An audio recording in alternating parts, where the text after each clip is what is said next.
हे आकाशस्थ ईश्वर, क्या तुम मेरे एक प्रश्न का उत्तर दोगे? अरे मानव पुत्र ने ऐसा कौन सा अपराध किया है जिसकी वजह से उसकी कब्र बनाने के लिए तूने छोड़ रखे हैं ये तूफानी, उन्मत्त, विनाशक पंच महाभूतों के शस्त्रास्त्र? तेरा सागर कितनी दूर तक फैला है और उसके सामने मेरा ये जहाज कितना छोटा लग रहा है, चिड़िया की छोटी सी चोंच जैसा। हे पंच महाभूतों, इतना उन्मत्त मत होना। यदि ये तुम्हारी चुनौती है तो उसे ये कोलंबस स्वीकार करता है पूरी मानव जाति की ओर से। हे पंच महाभूतों, कान खोलकर सुनो। इस पृथ्वी पर गहराई तक कदम गड़ाकर ये कोलंबस मानव पुत्र खड़ा है, यहां विशाल पर्वत की तरह अपने जहाज की रक्षा करने के लिए।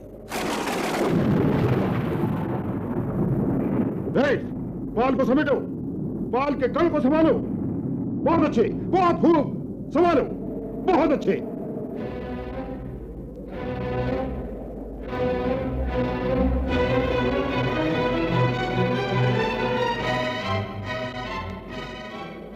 आकाशवाणी मुंबई प्रस्तुत कर रहा है नाटक कोलंबस। इसके मूल मराठी लेखक हैं संभाजी महाडिक, हिंदी रूपांतरकार किशोर कामत और प्रस्तुति है तनुजा कानडे की। तो प्रस्तुत है नाटक कोलंबस।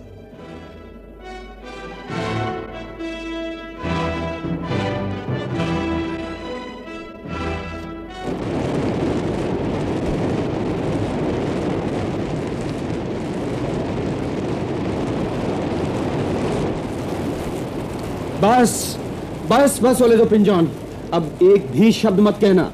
इस तूफानी हवा से मेरा सर चकरा रहा है। तुम्हारे कारण ही हम आज मौत के दरवाजे पर खड़े हैं। पिंजौन, तुमने ही हमारे गले में फंदा डालकर उसकी रोरी कोलंबस के हाथों में सौंपी है। मैंने हाँ हाँ तुमने। मिस्टर पिंजौन, रानी साहिबा के फरमान जारी होने पर फ्लास के किनारे क्या आपको एक भी जहाज दिखाई पड़ा? फरमान के डर से जितनी दूर हो सके उतनी दूर सभी जहाज ले जाने पड़े। क्या तुम मेरी बात मानोगे? ऐसे कितने दिन जहाज फ्लास के किनारे से दूर रखते और कितने दिन जान के डर से खुद को छिपा कर रखते? बोलो लुई, बोलो।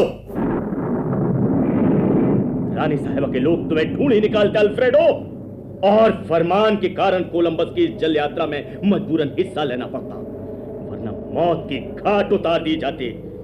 ये तो अच्छा हुआ कि हम लोगों ने स्वयं ही चुनौती को स्वीकार किया।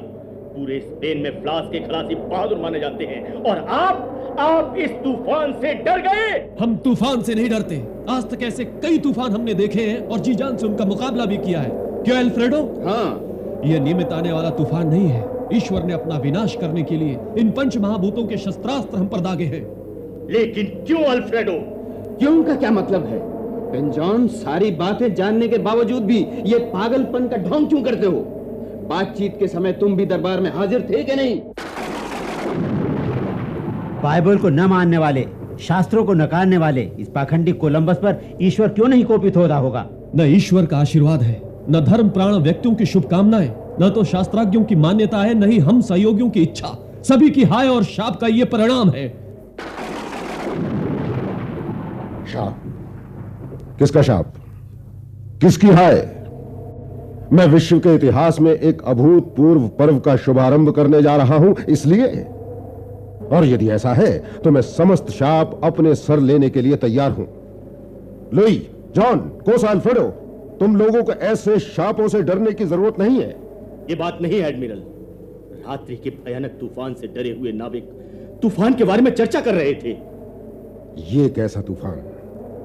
अरे सहजता से करवट बदलते हुए सागर का छोड़ा हुआ ये उच्छ्वास है। असली युद्ध तो पश्चिमी समंदर की सीमा पार करते समय करना होगा, और ये तो केवल शुरुआत है। इसीलिए कह रहा हूं कि केवल तुम्हें ही नहीं बल्कि अपने इन सहयोगी मित्रों से भी कहता हूं, और कहता हूं कि वृद्धों और ज्योतिषियों की भ्रामक कल्पनाओं पर मुझे कोई विश्वास नहीं है। उस स्वर्ण भूमि पर जब तक मेरे कदम नहीं पड़ते तब तक न मुझे आराम की चिंता है और न ही मौत की। यानी हम उतने डरे नहीं है समुद्र के बादशाह।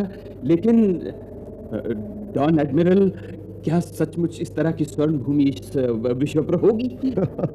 होगी नहीं बल्कि है। वहां जाने पर तुम्हारे दुख, तुम्हारी दरिद्रता, तुम्हारी चिंता और तुम्हारी भूखमरी सब कुछ समाप्त हो जाएगी। वहां के प्रत्येक मकान पर सोने की छत है। सचमुच? हाँ, सचमुच। तुमने न कभी पी होगी, न कभी देखी होगी ऐसी ऊंची किस्म की शराब तुम वहां पी सकोगे। सब पेंजॉन? हाँ, तुम सब लोगों के मकानों की छत सोने की होगी और वहां पहुंचने पर आराम फरमाने के लिए पलंग सोने के होंगे और सेवा के लिए मधुबालाएं होंगी। पलंग, मदिरा और मधुबालाएं। हाँ, हाँ। फिर तो हम सभी तैयार हैं उस भूतल पे स्थित स्वर्ग में जाने के लिए। परंतु उस सुख के लिए अपनी अपनी जगह पर जाओ, अपना अपना काम संभालो। पलंग, मदिरा और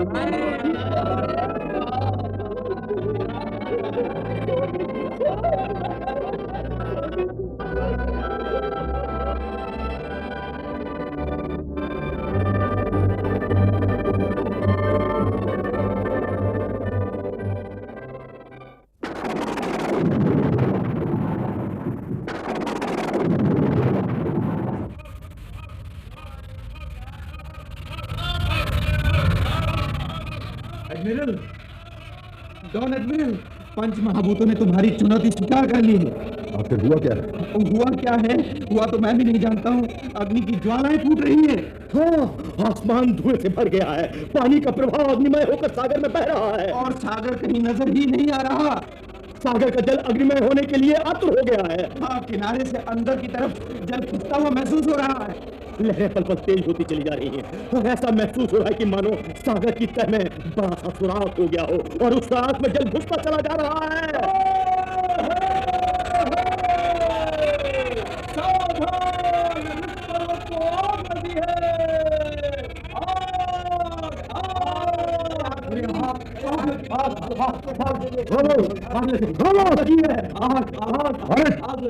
बात सुनो मेरी, डरने की कोई बात नहीं है।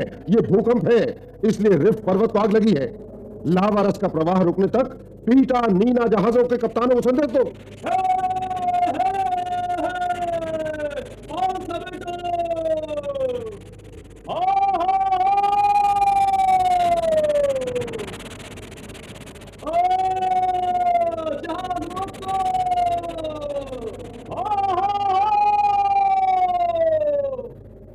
पिंजौन, पिंजौन, तुम जैसे अनुभवी नाविक के भी ध्यान में ये बात कैसे नहीं आई कि ये लावा रस का प्रवाह है। केवल जमीन पर ही भूकंप नहीं होते, बल्कि वो सागर की तह में भी होते हैं। समुद्र के बादशाह, अपना पिंटा जहाज। अरे क्या हुआ पिंटा जहाज को? नीना और पिंटा जहाज सेंटा मारिया के पीछे पीछे चल रहे थे, परंतु ठहरे धूल के कारण मुझे कुछ दिखाई नहीं पड़ रहा था। नीना और पिंटा साथ में ही थे ना? हाँ, लेकिन नीना कब का आप हो जाए, पिंटा का अब तक पता नहीं।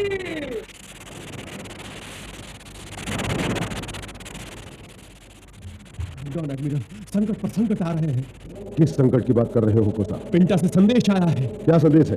पिंटा का कंठ टूट गया है। टूटा नहीं है कोसा, ये किसी की साजिश थी कि वो टूट जाए। यानी ये फ्लास्क के कारीगरों की नफरत भरी साजिश है। इस समय इस बारे में कुछ कहकर समय गंवाना ठीक नहीं होगा। सागर शांत होने तक किसी टापू का आश्रय लेना पड़ेगा। ग्रैंड कैनेडी की दिशा में जहाज ले चलो और वहीं पिंटा के पाल की मरम्मत भी हो जाएगी। तूफान का जोर दोबारा बढ़ रहा है। तो फिर आश्रय के लिए फैरो टापू की दिशा में जहाज ले चलो। रुको रुको एडमिरल, रुको। फैरो टापू पर आश्रय नहीं लिया जा सकता। क्यों? बुरा समाचार है एडमिरल। फैरो टापू पर 3 जंगी बेड़े खड़े हैं। अपने काफिले को रोककर लूट मार करने का उनका इरादा है। हथियारों से लदे लुटेरे हमारी ही प्रतीक्षा कर रहे हैं। मैं जानता हूँ कोसा, वो पुर्तगाल राजा के जंगी बेड़े हैं। मैंने जब उनसे मदद मांगी थी तब उन्होंने मुझे मदद देने से इनकार कर दिया था। साथ ही उनके लोगों ने मेरी जल यात्रा के समस्त नक्शे भी चुरा लिए थे और वहां से मुझे भगा दिया। अब वो राजा मेरा रास्ता रोकना चाहता है, परंतु मेरा रास्ता रोकने की किसी में हिम्मत नहीं है।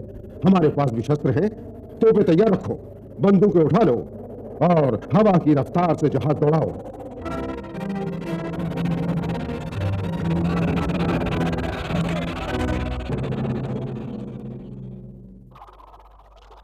हे ईश्वर, प्रभु, मैंने इतना अंधेरा नहीं मांगा था। आज 61 दिनों के अथक प्रयास और अथक यात्रा के बाद क्या हाल हुआ है। अनंत में विलीन हुआ ये स्थान और भूमि का तट, अपने में समा लेने वाला ये आकाश। प्रभु, इसके अलावा कोई चीज यहां दिखाई नहीं पड़ती। उस सुनहरे भूखंड की खोज किए बगैर ही अगर मुझे लौटना पड़ा तो स्पेन की रानी के दरबार में उठा शाब्दिक तूफान आज भी मेरे कानों में पड़ रहा है। वो टेढ़ी बुद्धि का दुष्ट, विद्वत्ता की खाल ओढ़े हुए मूर्ख डोमिनिक प्रायर, मगर कारण ही जलन रखने वाला और कौवे की तरह कर्कश आवाज में बोलने वाला डीजा इंसाफ के लिए मुझे दरबार में जरूर पेश करेंगे। वो देखो, मानो उनके भूत ही चिल्ला रहे हों। इसे खड़े खड़े जला दो और इसे हिरनाव देकर मार डालो। इसे भट्टी में डालकर रोटी की तरह सेक दो। रोटी की तरह इसे भट्टी में डाल के सेक दो। हाँ, मुझे खड़े खड़े जला डालो, रोटी की तरह सेको।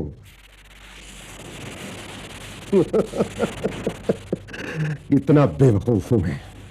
इस भयानक सागर में आने की हिम्मत क्या दरबारी कर सकेंगे? परंतु शमशान में बिछाए गए सफेद कफन की तरह लगने वाली इस चांदनी का सफेद भेष बनाकर बसुमती का स्तनपान करने वाले ये दरबारी, धर्मपरायण व्यक्तियों के सफेद भूत, ये गगन मेरी राह में अंधेरा क्यों बिछा रहे हैं? जीवंत त्रस्त संबंधों से शांत हो। आमीन, आमीन। इन टिमटिमाते तारों से रात्रि का अनुमान नहीं लगाया जा सकता। लगता है मध्याह्न बीत चुका है। ये क्या? कौन हो तुम? ये तो कोई स्त्री लगती है। कौन हो तुम? सागर देवता, जलपरी, आकाश कन्या या जल देवता? आखिर कौन हो तुम? आसमान से धरती पर गिरने वाली चांदनी की कोख में बीच रास्ते में जन्मी ज्योत्सना? क्या तुम नीलम परी हो? रानी साहिबा, क्या स्पेन की रानी इसाबेला? जनाब कोलंबस, दगा हो गया। क्या हुआ रानी साहिबा, क्या हुआ? एडमिरल जागो, मैं अल्फ्रेडो हूँ। अरे हो अल्फ्रेडो, ऐसे क्यों चिल्ला रहे हो? क्या तुमने कोई सपना देखा? माफी चाहता हूँ कोलंबस, सपना नहीं देख रहा हूँ। सपना तुम देख रहे हो। जहाजों की दिशा दिखाने वाला दिक्सूचक कांटा उत्तर दिशा नहीं दिखा रहा है, वो वायव्य की तरफ खिसक रहा है। यानी हम गलत मार्ग पर हैं। अब संकट अटल है। इस सागर की तह में बड़े चुंबकीय पत्थर हैं। थोड़ी देर में तीनों जहाज डूब जाएंगे। पेंजान, भगवान की आज्ञा तोड़कर विश्व की सरहद लांघने वाला शैतान के मुल्क में जाता है। देखो जहाज नीचे की ओर का एहसास हो रहा है। खिंच रहा है जहाज। ये खतरे की घंटी बजाओ, हमारी जान बचाओ। खबरदार! खतरे की घंटी अगर किसी ने बजाई तो उसके हाथ पांव काट दिए जाएंगे। यात्रा जारी रहे। अल्फ्रेडो, तुम कितने बेवकूफ हो। अरे ध्रुव तारा ही अपना स्थान छोड़कर खिसक रहा है, फिर दिक्सूचक भला उत्तर दिशा कैसे दिखाएगा? ध्रुव तारे नहीं, बल्कि इस धरती ने, इस आकाश ने, इस सागर ने भी अपना स्थान छोड़ा। तो भी तुम्हें अपना स्थान नहीं छोड़ना चाहिए। तुम नाविक हो। जाओ अपना स्थान ग्रहण करो। कैप्टन मार्टिन, कैप्टन विंसेंट, पार लगाओ, लंगर उठाओ, यात्रा जारी रहेगी।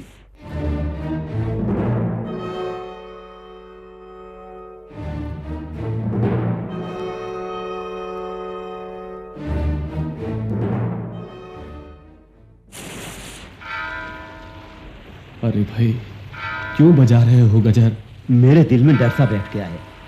गजर की इस भयानक आवाज से लगता है मानो काल गणना करने वाला काल पुत्र ही हम सभी का मृत्यु दिनांक तय करने के लिए इस घंटे में बजने वाले गजर के साथ ही हमारी आयु कम करता जा रहा है। गजर के बाद ये भयानक खामोशी मानो सुने मकान की तरह हमें निगल रही है। ऐसा जान पड़ता है कि हम जिंदा नहीं लौटेंगे। ये सागर अंगारे उगल रहा है। ऐसा लगता है जैसे हम सभी जल उठेंगे, हमारे साथ साथ ये सारे जहाज भी जल जाएंगे। इस आग को तो सहन किया जा सकता है, लेकिन पेट की आग कैसे बुझाई जाए? किस आग की बात कर रहे हो पिंजौन? हमारा भंडार खाली होता चला जा रहा है, अधिक दिनों तक चल नहीं पाएगा। दाना नहीं, पानी नहीं, ये यात्रा कब समाप्त होगी कुछ पता नहीं। पेट में अंगारे कूदेंगे, अंगारे। पिंजौन, इस आग को भड़काने के लिए तुम जिम्मेदार हो और इसे बुझाने की जिम्मेदारी भी तुम्हारी है। हाँ मित्रों, हाँ, मैं जिम्मेदारी कबूल करता हूँ, परंतु जल्दबाजी मत करो, मत करो। वो डॉन एडमिरल कोलंबस सुनेगा तो झल्ला उठेगा। कौन डॉन एडमिरल, कौन कोलंबस? हम किसी को नहीं जानते। कहाँ पुर्तगाल, कहाँ स्पेन? वो अजनबी हमारे स्पेन में आया और इतनी बड़ी रानी अल्हड़ युवती की तरह उस पर मोहित हो गई। हमारे होते हुए उसे डॉन का खिताब दिया गया और सर्वाधिकार दिए गए। ये तो चमत्कार ही है। ये महाशय ऐसी भूमि का पता लगाने वाले हैं जिसका अस्तित्व ही नहीं है, और ये कहते हैं सोने के पर्वत है वहां। मित्रों, तुम्हारा ये गुस्सा, ये रोष, ये संताप, पेंजान के प्रति तुम्हारा ये अभिमान और इन सबसे महत्वपूर्ण तुम्हारा मुझ पर विश्वास और प्रेम, इन सब बातों से मैं अवगत हूं, लेकिन अपनी राय तुम खुलकर व्यक्त नहीं करते। इसलिए तुम क्या चाहते हो मैं कैसे जान सकता हूं? किसी एक को अगुवाई करके विद्रोह करना होगा। सभी को मिलकर कोलंबस के पास जाना होगा। पेंजॉन, क्या तुम अगुवाई करोगे?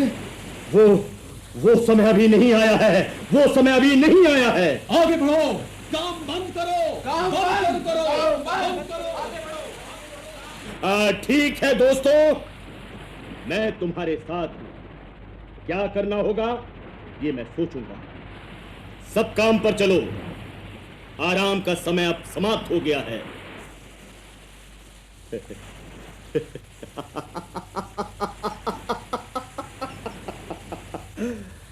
हाँ, उचित समय आ गया है, आ गया है, अंगार लग चुकी है।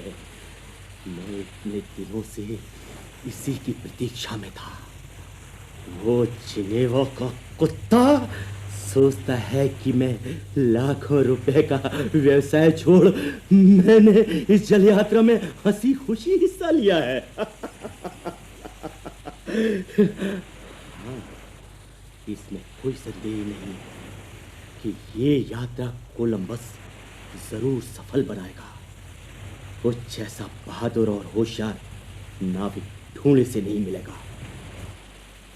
मगर मुझे इससे क्या लेना देना?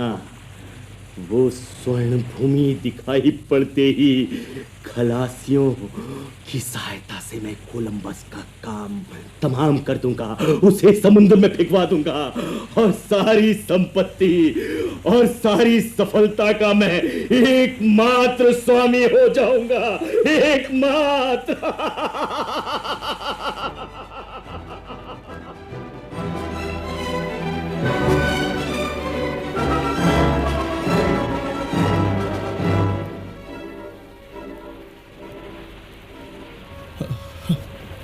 अब नहीं लगता कि हम में से कोई जिंदा बच पाएगा। अरे मेरे बीवी बच्चे बेसहारा हो जाएंगे, भीख मांगते हुए दर दर भटकेंगे, दर दर भटकेंगे वो।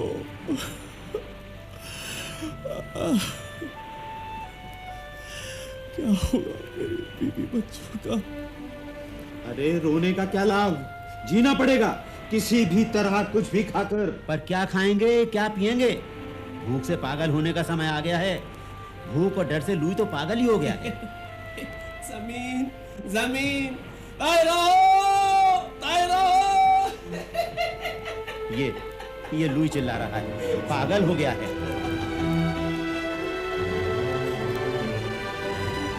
पागल होने से काम नहीं चलेगा, किसी तरह जिंदा रहकर घर लौटना होगा। लेकिन कैसे? कोई रास्ता तो बताओ। हम ऐसा कर सकते हैं। कैसा? कैसा? कैसा?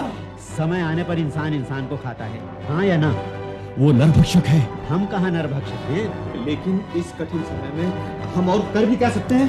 फिर ऐसा करते हैं, सभी के नाम से पर्चियां डालते हैं, जिसके नाम की पर्ची निकलेगी उसी को खा जाएंगे। उससे अच्छा है यदि हम ऐसा करें तो कैसा? हम इसी डायरी लिखने वाले फादर को खाते हैं। ऐसे भी फादर का कोई उपयोग नहीं है, खाने को कुछ नहीं है और जहाज पर बोझ बना हुआ है, इसलिए फादर को ही खा जाते हैं। मेरे बच्चों, ईश्वर तुम्हें क्षमा करे। ये तुम क्या कर रहे हो? ये क्या कह रहे हो तुम? हम तुम्हें काट के खा जाएंगे। क्यों? आखिर क्यों? मैंने क्या अपराध किया है? क्या गुनाह किया है मैंने तुम्हारा? कुछ नहीं करते इसलिए तुम्हें मारेंगे। हाँ मारेंगे। हम तुम्हारा खून मिटाएंगे, मांस खाएंगे, हड्डियां नोच डालेंगे तुम्हारी। हम तो अपनी भूख मिटाएंगे। हे भगवान, मेरी रक्षा करो। अरे मुझे मारोगे तो तुम्हें पाप लगेगा, पाप लगेगा तुम्हें। मैं ईश्वर का आदमी हूँ, मैं ईश्वर का आदमी हूँ।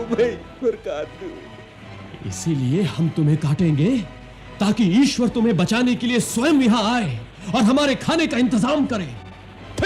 फिर हम तुम्हें छोड़ देंगे। फादर, तुम चाहो तो आखिरी प्रार्थना कर सकते हो, आप कबूल करो। छोड़ दो मुझे मत मारो, मुझे छोड़ दो, मुझे मत मारो। उसकी गर्दन पर छुरी चलाओ। अरे रुको। ये कैसा मौत का खेल खेल रहे हो तुम लोग? खामोश! तुम सबका नरभक्षी हो। भूखा आदमी नरभक्षक हो जाता है पेंजाम। छोड़ दो फादर को, छोड़ दो। अपने कल्याण के लिए हमारी जान से खेलने वाले उस सिनेमा के कुत्ते को मारो। किसे? कोलंबस को? हाँ, कोलंबस को। उसे उठाकर समुद्र में फेंक दो और हल्ला करो। जाओ!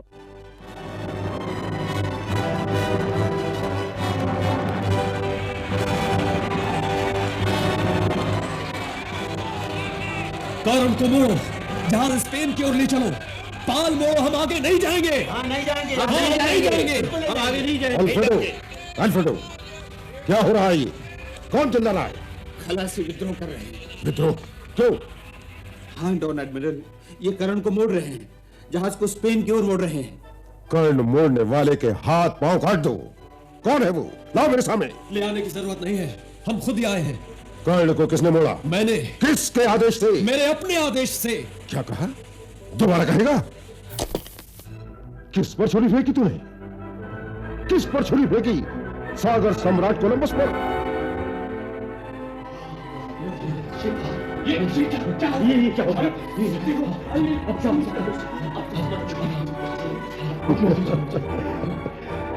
शस्त्र कभी खुद नहीं लड़ते, लड़ती है उसके पीछे रहने वाली ताकत और हिम्मत। तुम हिम्मत हार चुके हो।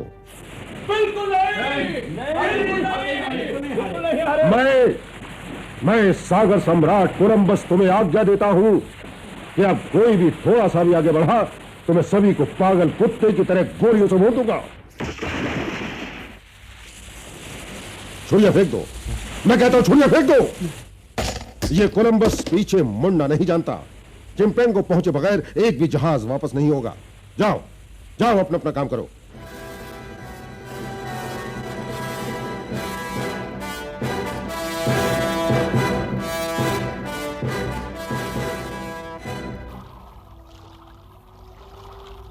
अरे बोलो, कोई कुछ तो बोलो, कुछ कहो। ये जानलेवा शांति अब सही नहीं जाती। अरे कहो, कोई तो कुछ कहो। क्या कहें?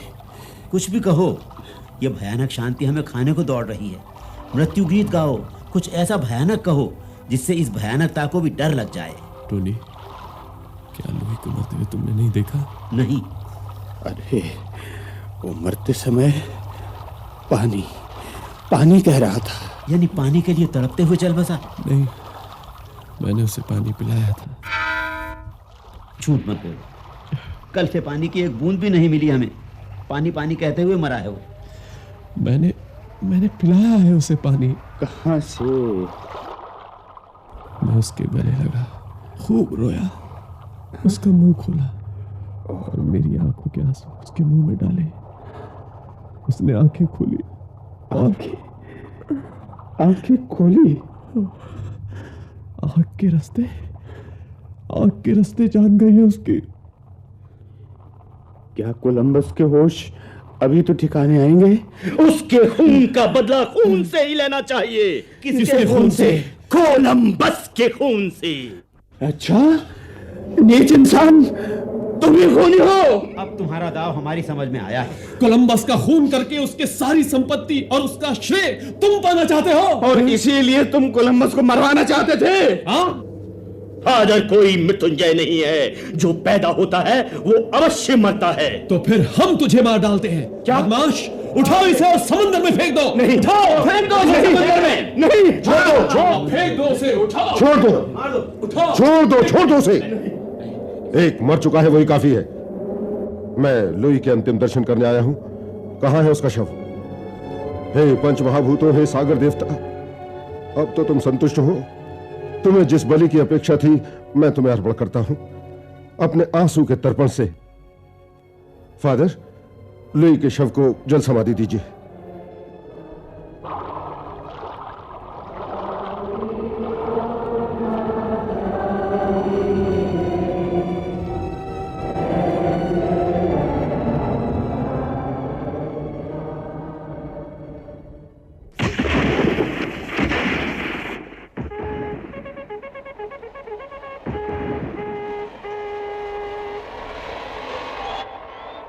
एडमिरल डॉन, जमीन दिखाई दी। सचमुच जमीन दिखाई दी? मैंने अपनी आंखों से देखी है।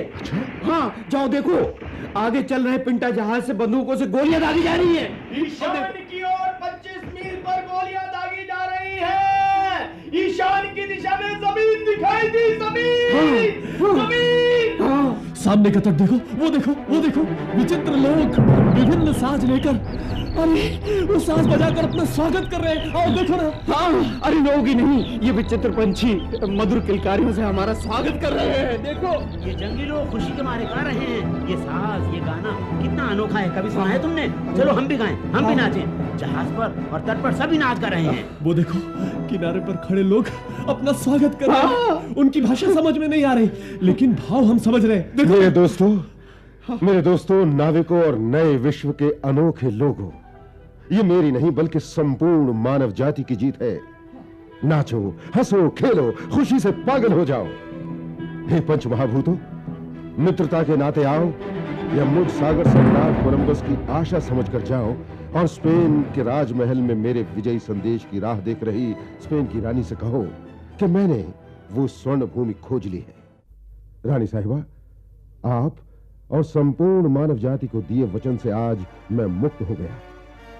परंतु हे ईश्वर, हे प्रभु, मैं तुझसे ऋण किस प्रकार चुका पाऊंगा?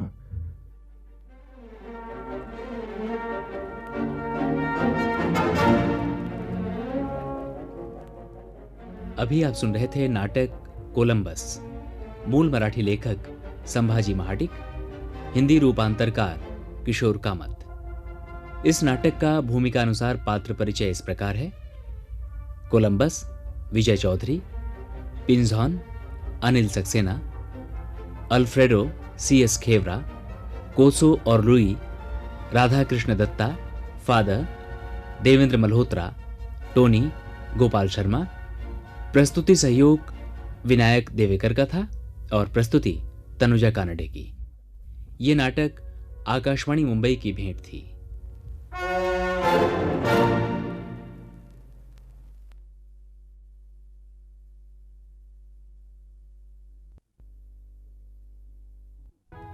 हे प्रभु, मैं तुझसे ऋण किस प्रकार चुका पाऊंगा?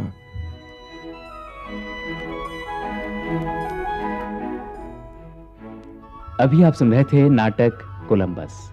इसके मूल मराठी लेखक थे संभाजी महाडिक, हिंदी रूपांतरकार किशोर कामत। प्रस्तुति सहयोग विनायक देवेकर का।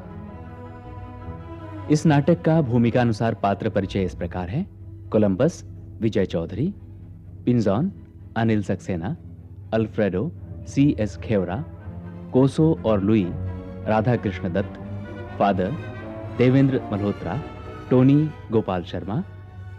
प्रस्तुति थी तनुजा कानडे की। ये आकाशवाणी मुंबई की भेंट थी।